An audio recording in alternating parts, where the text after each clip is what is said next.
Okay students, the next question is 23 grams of sodium and 238 grams of uranium have equal number of atoms in them. इसको explain करना है कि इनमें equal number of atoms कैसे हैं. तो since 1 mole of sodium is equals to 23 grams and 1 mole of uranium is equals to 238 grams, means कि ये जो हमने इनकी अमाउंट्स लिए हैं ये हमने 1 मोल अमाउंट्स लिए हैं. तो जब 1 मोल हैं उनके अमाउंट्स 1 मोल के इक्वल हैं, as their moles are equal so their number of atoms will also be equal, क्योंकि नंबर ऑफ एटम्स का फॉर्मूला है मोल्स इनटू एवोगैड्रोस पार्टिकल्स.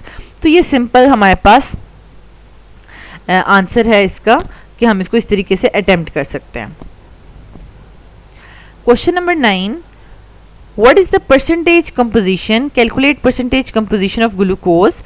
ये भी हम डिटेल में डिस्कस कर चुके हैं. इसकी आपने डेफिनेशन लिखनी है, ठीक है. उसके बाद आपने फॉर्मूला लिखना है और ग्लूकोज की परसेंटेजेस आपने जो है वो कैलकुलेट करनी है. ग्लूकोज में हमारे पास percentage of carbon, hydrogen and oxygen. तो ये अगर आपने परसेंटेज कंपोजिशन का लेक्चर नहीं देखा तो आप डिस्क्रिप्शन में उसका लिंक मौजूद है, आप उसको डिटेल में देख सकते हैं. Question number 11, what is limiting reactant? ये भी हम बार बार डिस्कस कर चुके हैं. तो लिमिटिंग रिएक्टेंट की बेसिकली हमने डेफिनेशंस लिखी थी, इसको 2 वे में हम लिख सकते हैं, ठीक है. जो कंप्लीटली जो रिएक्टेंट कंज्यूम हो जाता है या जो प्रोडक्ट के least number of moles produce करेगा. उसके अलावा हमारे पास 3 स्टेप्स हैं कि हम लिमिटिंग रिएक्टेंट को कैसे कैलकुलेट कर सकते हैं, जैसे कि हम न्यूमेरिकल्स में करते हैं, ठीक है. तो इस तरीके से आपको इसको अटेम्प्ट करना है और इसका अगर आपने डिटेल लेक्चर देखना है तो दैट इज लेक्चर नंबर 6, लेकिन अटेम्प्टेशन इसकी इसी तरीके से होगी शॉर्ट क्वेश्चन में. Question number 12, define theoretical and actual yield. इसको डिफाइन करना है.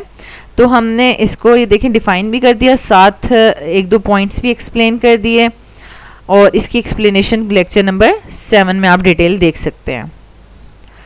But you will attempt it in 3 marks question like this. Question number 13, what is conversion factor? हमारे पास कन्वर्जन फैक्टर क्या है ये भी टॉपिक डिटेल में डिस्कस हो चुका है. कन्वर्जन फैक्टर की आप इस तरीके से डेफिनेशन लिखेंगे, ठीक है. उसके बाद आप फॉर्मूला लिखेंगे. लेकिन कुछ स्टूडेंट समझते हैं कि हमने यहाँ तक कन्वर्जन फैक्टर लिख दिया, फॉर्मूला लिख दिया तो हमने 3 मार्क्स का काम कर दिया, अब हमारे 3 मार्क्स आने चाहिए.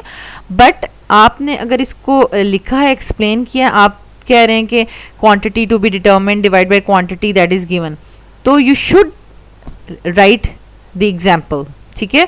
तो ये लेक्चर नंबर 3 में आप इसकी डिटेल देख सकते हैं. आपको एग्जाम्पल के साथ इसको कोट करना है, ठीक है. एक छोटी सी एग्जाम्पल, अपनी मर्जी का आप कोई भी रिएक्शन लिख सकते हैं और उसका आप कन्वर्जन फैक्टर लिख के बताएंगे कि हमें गिवन मोल्स जो हैं वो एक रिएक्टेंट के मोल्स गिवन है और किसी भी प्रोडक्ट के हमने फाइंड आउट करने हैं तो कन्वर्जन फैक्टर ऐसे निकाला जाएगा. तो this is the way how you will attempt the conversion factor question along with the example in the exams. Question number 14, what is the relationship between mass and volume of the gas at standard temperature and pressure? Students, हमने molar volume जो पढ़ा था, molar volume, उसमें हमने volume और number of moles के दरमियान में रिलेशनशिप पढ़ा था कि 1 मोल में हमेशा 22.414 क्यूबिक डेसीमीटर वॉल्यूम ऑक्युपाई करते हैं, 1 मोल ऑफ एनी गैस, ठीक है. तो अब हमने वॉल्यूम और मास के दरमियान में कैसे रिलेशनशिप लाना है, मींस कि वॉल्यूम और मोल्स का तो हमने पढ़ा हुआ है, तो वॉल्यूम और मास का कैसे हमने डिफाइन करना है. तो how you will attempt this question?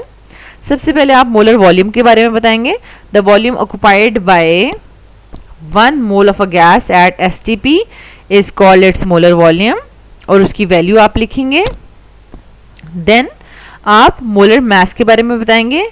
Mass of 1 mole of a gas is called molar mass, ठीक है. अब इस तरीके से हम वॉल्यूम और मास को आपस में कोरिलेट कर सकते हैं. सो 22.414 cubic decimeter of a gas at STP is equal to its molar mass. Okay और इसकी एग्जांपल्स मस्ट आपने कोट करनी है. एग्जांपल के बगैर आपका 3 मार्क्स क्वेश्चन जो है वो इनकम्प्लीट होता है.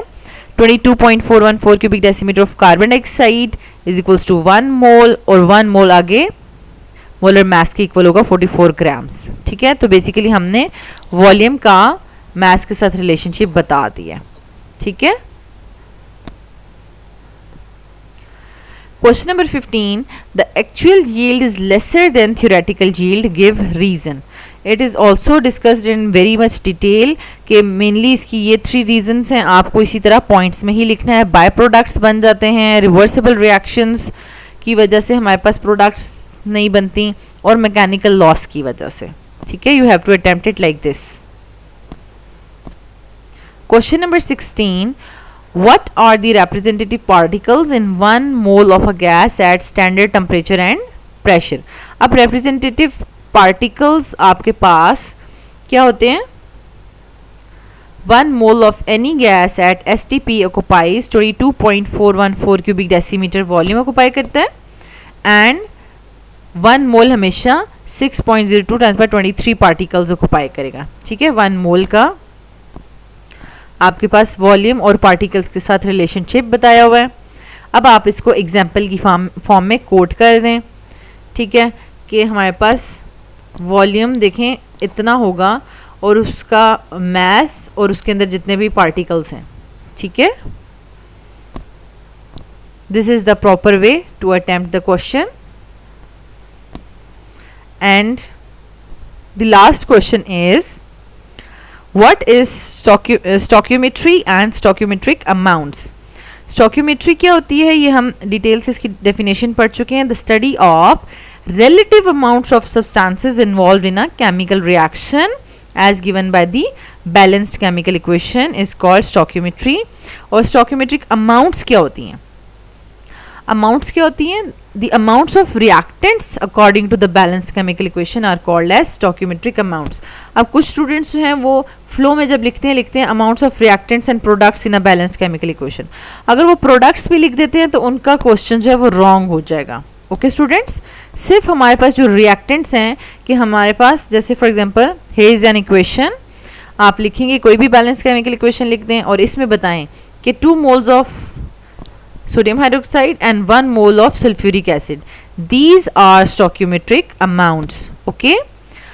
और लास्ट में क्या है, when reactants are used in stoichiometric amounts means कि अगर आप प्रॉपरली इसके 2 moles और इसका 1 mole ही लेंगे, ठीक है, कोई भी एक्सेस में नहीं लेंगे चीज़, then all the reactants are used up and there is no concept of limiting reactant. Okay, stoichiometric amounts में अगर हम लेते हैं रिएक्शन में चीज़ें और वो completely अगर रिएक्ट कर जाती हैं आइडियल कंडीशन में, अगर हम सपोज करें, तो हमारे पास कोई भी लिमिटिंग रिएक्टेंट का कॉन्सेप्ट नहीं आता.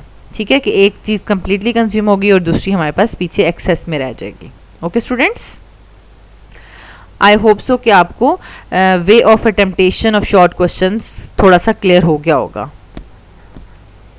Thank you so much students for watching this video. अगर आपको ये वीडियो अच्छी लगी आप इसको लाइक कर दें, चैनल के बटन को सब्सक्राइब कर दें और बेल के आइकन को ज़रूर प्रेस कर दें ताकि न्यू आने वाले लेक्चर्स का नोटिफिकेशन आपको मिलता रहे. Thank you so much.